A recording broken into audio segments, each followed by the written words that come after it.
From one of the world's great newspapers, the Christian Science Monitor, from over 80 years of journalistic excellence and 5 Pulitzer Prizes, comes this presentation of the Christian Science Monitor video.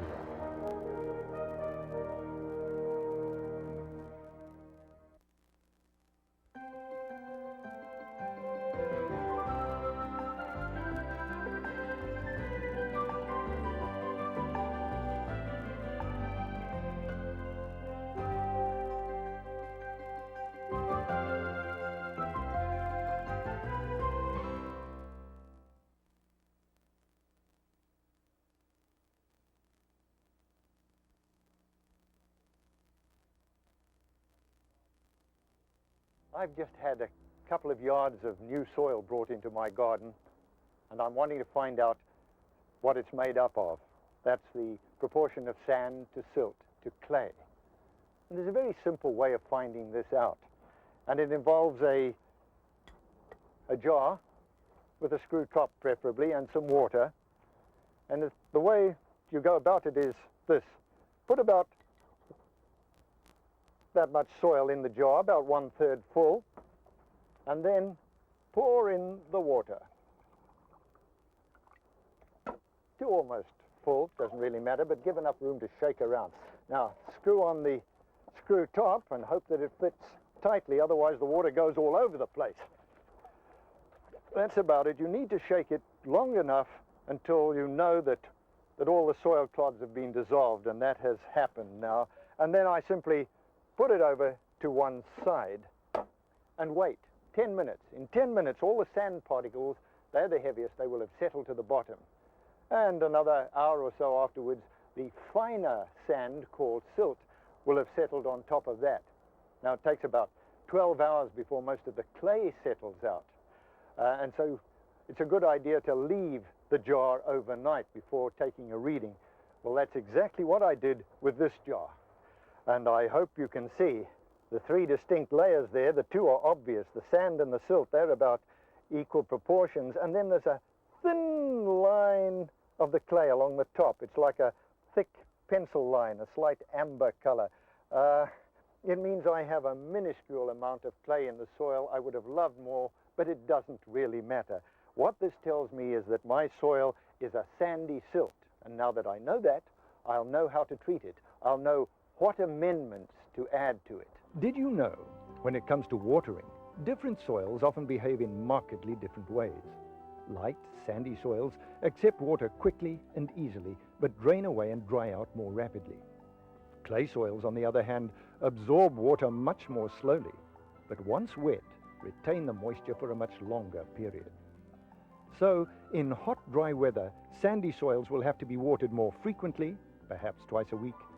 Clay soils less often, but more heavily and with more care to make sure the water has soaked in properly. As we've just seen, my soil has been tested, and while it's not bad, it's not perfect. Well, there's a very simple thing I can do to bring it up to snuff, so to speak. I can add organic matter. Now, organic matter does 2 very important things to the soil. It adds water storage capacity to my light soil, and it adds something perhaps even more important called cation exchange capacity.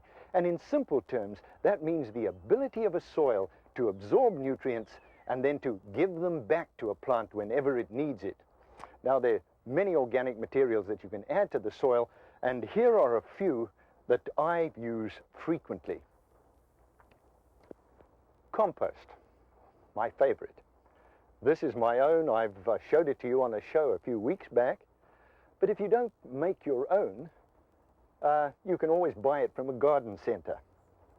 Here's some more recent compost.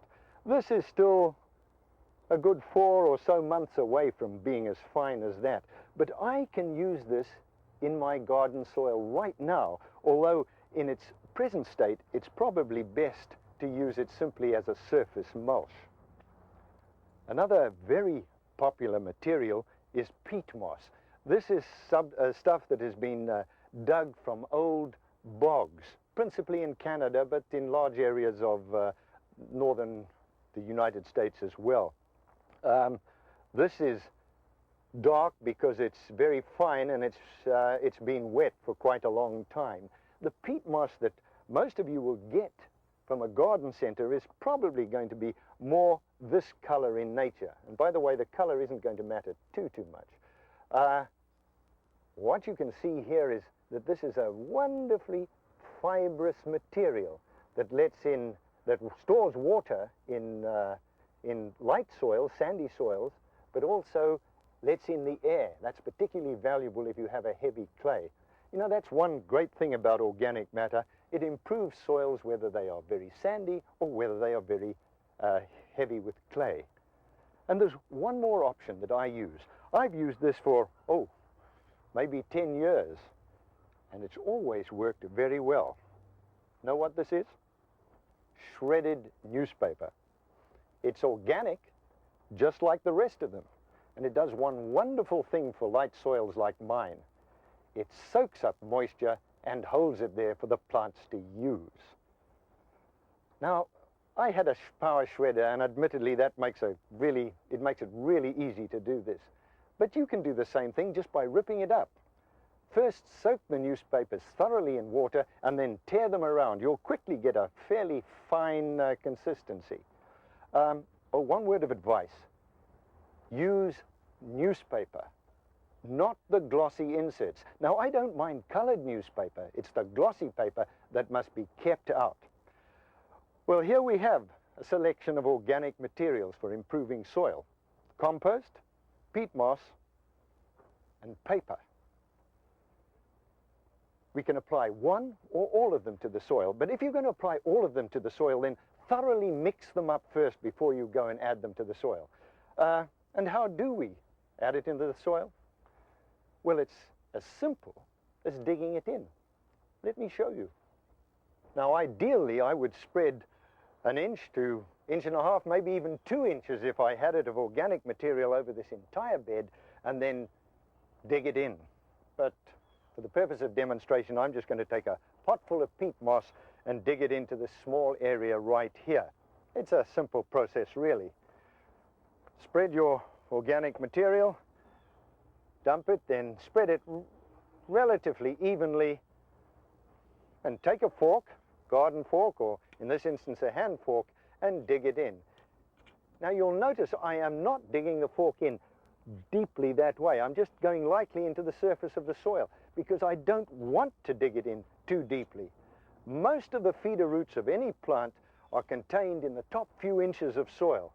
So that's where you want to have the really good material, the water holding and nutrient value of the organic matter. So there you have it. Improving soil is simply a case of adding organic matter.